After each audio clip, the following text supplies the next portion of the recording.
పవన్ కళ్యాణ్ ఒకప్పుడు ఈ పేరు కేవలం సౌత్ ఇండియాలో మాత్రం వినిపించేది. కానీ 2024 ఎలక్షన్ల తర్వాత ఆల్ ఓవర్ ఇండియా మొత్తం వినిపిస్తుంది. చిరంజీవి తమ్ముడిగా ప్రారంభమైన పవన్ కళ్యాణ్ ఒకప్పుడు ఏం అవ్వాలో కూడా క్లారిటీ లేని పవన్ కళ్యాణ్ తర్వాత మెల్లమెల్లగా ఇండస్ట్రీ మొత్తం ఆయన వైపు చూసేలా చేంజ్ అయ్యాడు. ఫ్లాప్ సినిమాలు పడే కొద్దీ ఆయన క్రేజ్ మెల్లమెల్లగా పెరుగుతూ పోయింది. ఖుషి సినిమా వచ్చే టైంకి పవన్ కళ్యాణ్ తెలుగు సినిమా ఇండస్ట్రీలో నెంబర్ 1 హీరోగా మారిపోయారు. ఫ్లాప్లు వస్తే ఏ హీరో అయినా ఈజీగా షట్కెళ్ళిపోతారు. కానీ పవన్ కళ్యాణ్ మాత్రం అంచెలంచెలుగా ఎదుగుతూ పోయాడు. ఆ ఎదుగుదల ఎంతలా అంటే పవన్ కళ్యాణ్ సినిమా టికెట్ల కోసం కిలోమీటర్లు కూడా లైన్లో కట్టేలా అంత పెద్ద ఫ్యాన్ బేస్ ఉన్న పవన్ కళ్యాణ్, అంతమంది అభిమానులు ఉన్న పవన్ కళ్యాణ్ ఇవన్నీ ఎప్పుడు ఆయన బయటకు చెప్పుకునేవాడు కాదు. పవన్ కళ్యాణ్ గారు నమ్మే సిద్ధాంతం ఒకటే, కుడి చేతితో సాయం చేస్తే ఎడం చేయకు తెలియకూడదు. ఇదే ఆయన మెయిన్గా నమ్మే సిద్ధాంతం. ఉండేది సినిమా ఇండస్ట్రీలో అయినా కోట్లు సంపాదించుకున్నా సరే ఆయన బాధ అంతా ఎప్పుడు సొసైటీ మీద ఉండేది. ఆయన సినిమా ఇండస్ట్రీలో ఉన్నప్పుడు రాజకీయాల్లో ఎందుకు లేనా అని బాధపడేవాడు. ఆయన కోరుకున్న రోజు రానే వచ్చింది. 2011లో చిరంజీవి గారు ప్రజారాజ్యం అనే పార్టీతో వచ్చారు. అదే టైంలో పవన్ కళ్యాణ్ గారు కూడా ఆ పార్టీలో చేరారు. అప్పుడే మొదలైంది ఆయన పొలిటికల్ జర్నీ. అప్పటి నుంచి ఎన్నో రాజకీయాలు, ఎన్నో విమర్శలు, ఎన్నో నిందలు ఇవన్నీ తట్టుకొని నెగ్గి ఈరోజు డిప్యూటీ సీఎం అయ్యారు. ఈ విషయాలన్నీ మనం ఈ వీడియోలో డీటెయిల్గా డిస్కస్ చేద్దాం. మన ఛానల్ కానీ మీరు ఫస్ట్ టైం చూసినట్టయితే సబ్స్క్రైబ్ చేసి పెట్టుకోండి. ఇంకా లేట్ చేయకుండా డైరెక్ట్గా వీడియోలోకి వెళ్ళిపోదాం.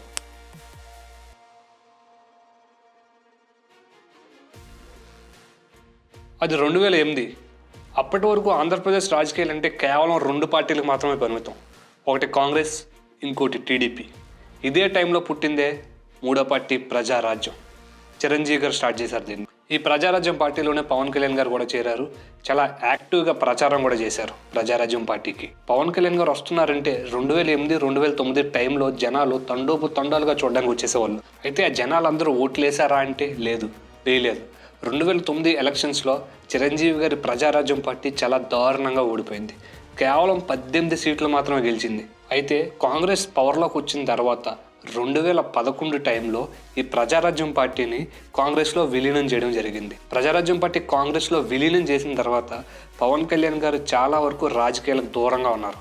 అయితే ఈ విలీనం తర్వాత కొన్ని సంవత్సరాల తర్వాత పవన్ కళ్యాణ్ గారు ఒక మీటింగ్లో ఇలా అన్నారు, ఈ ప్రజారాజ్యం పార్టీ విలీనం ఏదైతే ఉందో అది నాకు తెలియకుండా, నాకు చెప్పకుండా జరిగింది. ఒకవేళ నాకు తెలిసినా కూడా, నేను క్వశ్చన్ చేసినా కూడా నా మాట వినే వ్యక్తులు అప్పుడు ఎవరో లేరు. సో నాకు తెలిసినప్పటికీ కూడా నేను ఇంకా ఎవరిని క్వశ్చన్ చేయకుండా ఉండిపోయాను. ఏ పార్టీ మీద ఫైట్ చేయడానికి అయితే మేము పార్టీ పెట్టామో అదే కాంగ్రెస్ పార్టీలో విలీనం చేయడం నాకు చాలా వరకు నచ్చలేదు. అందుకే నేను సైలెంట్గా ఉండిపోయానని పవన్ కళ్యాణ్ గారు చెప్పారు. అప్పటి నుంచి కూడా పవన్ కళ్యాణ్ గారి పాలిటిక్స్ని ఫాలో అయినప్పటికీ కూడా డైరెక్ట్ ఇన్వాల్వ్మెంట్ అనేది పవన్ కళ్యాణ్ గారిది లేదు. అయితే 2014 మార్చిలో పవన్ కళ్యాణ్ గారు హైదరాబాద్లో ఒక పెద్ద మీటింగ్ పెట్టి నేను పార్టీ పెడుతున్నా, దాని పేరు జనసేన అని అనౌన్స్ చేశారు. ఆ తర్వాత పవన్ కళ్యాణ్ గారి అభిమానులు కావచ్చు, చిరంజీవి గారి అభిమానులు కావచ్చు, కొత్త ఆశలు అనేవి చిగురించాయి. అయితే ఈ 2014 మీటింగ్లో పవన్ కళ్యాణ్ గారు ఒకే స్లోగన్తో వచ్చారు, కాంగ్రెస్ హటాओ, దేశ్ బచాओ. ఈ స్లోగన్తో పాటు పవన్ కళ్యాణ్ గారి స్పీచ్ ఏదైతే ఉందో అది పవన్ కళ్యాణ్ అభిమాని ప్రతి మైండ్లోకి వెళ్ళిపోయింది, చాలా డీప్గా వెళ్ళిపోయింది. అయితే అందరూ ఎదురు చూస్తున్నారు పవన్ కళ్యాణ్ గారు పోటీ చేస్తారా లేదా అనేది. అదే టైంలో పవన్ కళ్యాణ్ గారు సపోర్ట్ అనేది సిబిఎన్ గారికి ఇచ్చారు. డైరెక్ట్గా పవన్ కళ్యాణ్ గారు పోటీ చేయలేదు. ఎందుకంటే 2014 టైంకి ఆంధ్రప్రదేశ్ అనేది ఒక కొత్తగా ఎమర్జ్ అయిన స్టేట్. ఆ స్టేట్కి చంద్రబాబు నాయుడు గారు లాంటి అనుభవం ఉన్నటువంటి వ్యక్తి ముఖ్యమంత్రిగా అవసరం.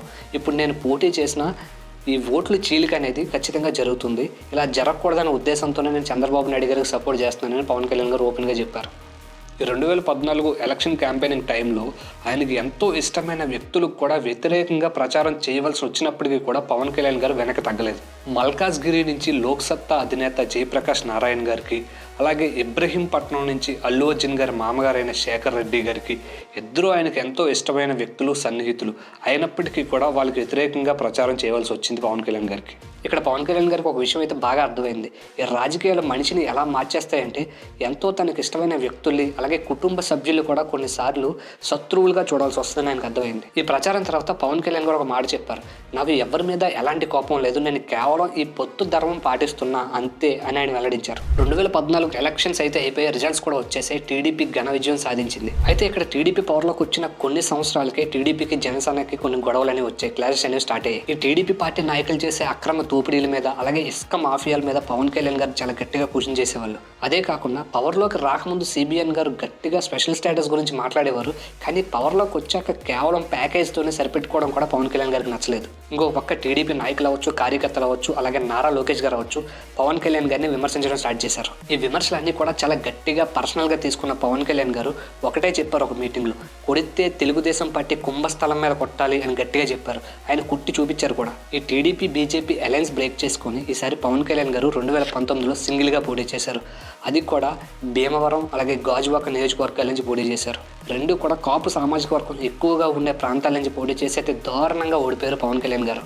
ఈ 2019 ఎలక్షన్స్లో టీడీపీకి 23 అలాగే వైసీపీ పార్టీకి 151 సీట్లు సాధించి పవర్లోకి వచ్చింది వైసీపీ. అయితే 2019 ఎలక్షన్స్లో జనసేన ఓడిపోయినప్పటికీ ఆయన కేవలం ఒక్క సీటే వచ్చినప్పటికీ కూడా ఆయన ఒక మీటింగ్ పెట్టి నేను ఖచ్చితంగా రాజకీయాల్లో కొనసాగుతాను, వెనక్కి తగ్గే ప్రసక్తే లేదని వెల్లడించారు. అయితే ఇప్పుడు టీడీపీనే కాదు, ఇప్పుడు 2019లో పవర్లోకి వచ్చిన ఈ వైసీపీ పార్టీ కూడా ఎక్కడైనా చిన్న తప్పు చేసినా కూడా పవన్ కళ్యాణ్ గారు విమర్శించడం స్టార్ట్ చేశారు. ఇదే టైంలోనే ఈ రిలీజియన్ కన్వర్షన్ మీద కూడా చాలా గట్టిగా ఫైట్ చేశారు పవన్ కళ్యాణ్ గారు 2019 నుంచి 2024 టైంలో.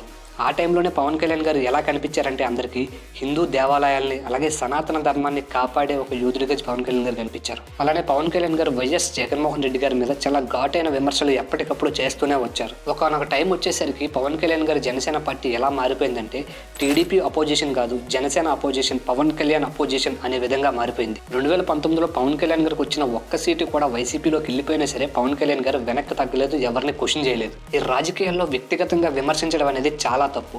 ఈ 2019 నుంచి 2024 టైంలో పవన్ కళ్యాణ్ గారిని వైసీపీ పార్టీ నాయకులు వ్యక్తిగతంగా చాలా టార్గెట్ చేసి మాట్లాడారు. ఇవన్నీ తట్టుకుని నెగ్గి నిలబడ్డారు పవన్ కళ్యాణ్ గారు. ఇక్కడ 2023లో చంద్రబాబు నాయుడు గారిని స్కిల్ డెవలప్మెంట్ కేసులో అరెస్ట్ చేసిన తర్వాత ఆయన చూద్దామని వెళ్ళడానికి ప్రయత్నించిన పవన్ కళ్యాణ్ గారిని ఎయిర్పోర్ట్లో కూడా అలౌ చేయలేదు. సో దీంతో ఆయన ఏం చేశారంటే రోడ్డు మార్గంగా వెళ్ళడానికి స్టార్ట్ అయ్యారు. రోడ్డు మీద వెళ్తున్న పవన్ కళ్యాణ్ గారిని కూడా మధ్యలో ఆపేశారు ఆంధ్ర పోలీసులు. అప్పుడు ఆయన రోడ్డు మీద పడుకొని నిరసన తెలిపారు. ఈ ఫ్యాక్టర్స్ అన్నీ కూడా ఎలా కలిసిపోయాయి అంటే జనసేన, బీజేపీ, టీడీపీ 3 పార్టీలు కూడా ఒక్కటి చేసే విధంగా మారిపోయాయి. ఇక్కడ 2024 ఎలక్షన్స్లో టీడీపీ, జనసేన, బీజేపీ కలిసి వచ్చాయి. ఇంకొక పక్క వైసీపీ పార్టీ ఒకటే వచ్చింది. ఈ 2024 ఎలక్షన్స్లో పిఠాపురం కాన్స్టిట్యున్సీ నుంచి పోటీ చేసిన పవన్ కళ్యాణ్ గారు 70,000 ఓట్ల మెజారిటీతో గెలుపొందారు. 2019లో ఒక్క సీటే వచ్చిన పవన్ కళ్యాణ్ గారు 2024 వచ్చేసరికి 21కి గాను 21 సాధించి డిప్యూటీ సీఎం స్థాయిలో కూర్చున్నారు. అయితే పవన్ కళ్యాణ్ గారు డిప్యూటీ సీఎం అయిపోయారు. అయితే డిప్యూటీ సీఎం అయ్యాక ఆయన ఆంధ్రప్రదేశ్కి అసలు ఏం చేశారనేది చాలామంది క్వశ్చన్ చేస్తూ ఉంటారు. అయితే పవన్ కళ్యాణ్ గారు డీసీఎం అయ్యాక ఏం చేశారో ఇప్పుడు మనం డీటెయిల్గా చూద్దాం. ఆగస్ట్ 2024లో 13,300 గ్రామాల్లో ఈ గ్రామ సభలు అనేవి కండక్ట్ చేసి సుమారుగా 4,500 కోట్లు రిలీజ్ చేశారు. మన ఊరు అనే కాన్సెప్ట్తో ఈ రావివలస అనే విలేజ్ డెవలప్మెంట్ కోసం 15 కోట్లు రిలీజ్ చేశారు.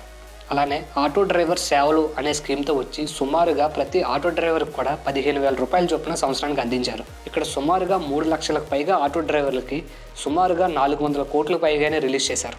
అలానే పైప్ లైన్ కనెక్షన్ అనే కాన్సెప్ట్తో వచ్చి సుమారుగా 500 పైగా ప్రాంతాలకు 1,200 కోట్లు పైగానే వెచ్చించారు. అలానే పల్లె పండుగ అనే కాన్సెప్ట్ తీసుకొచ్చి సుమారుగా 30,000కు పైగానే ఈ డెవలప్మెంట్ ప్రోగ్రామ్స్ అనేవి ప్రతి విలేజ్లో స్టార్ట్ చేశారు. ఈ ఇండిపెండెన్స్ డే వేడుకలు ఏవైతే ఉన్నాయో ఇంతకు ముందు ఒక మైనర్ పంచాయతీకి అయితే సుమారుగా 100 రూపాయలు, ఒక మేజర్ పంచాయతీకి అయితే సుమారుగా 250 రూపాయలు ఇచ్చేవాళ్ళు.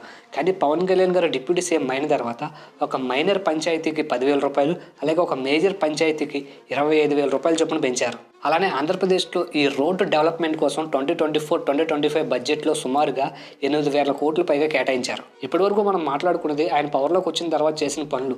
ఇవన్నీ కొన్ని మాత్రమే, ఇంకా చాలా ఉన్నాయి. మీరు ఇక్కడ అనుకోవచ్చు పవర్ ఉంటే ఎవరైనా మంచి పనులు చేస్తారో అందులో ఏముంది అని. అవును, పవర్ ఉంటే ఎవరైనా మంచి పనులు చేస్తారు. కానీ పవర్ లేకపోయినా కూడా మంచి పనులు చేసేవాడే పవన్ కళ్యాణ్. అయితే ఇప్పటివరకు మనం పవన్ కళ్యాణ్ గారు పవర్లోకి వచ్చాక ఏం చేశారో చూసాం.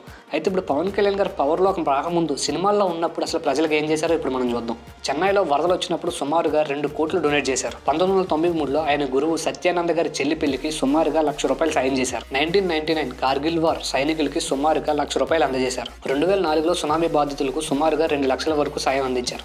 జల్సా మూవీ టైంలో యాక్సిడెంట్లో గాయపడ్డ వాళ్ళకి ఈ మెడికల్ ఫెసిలిటీస్ అందించారు. ఈ ప్రజారాజ్యం పార్టీ ప్రచారం టైంలో చనిపోయిన వ్యక్తి కుటుంబానికి 2 లక్షలు అందించారు.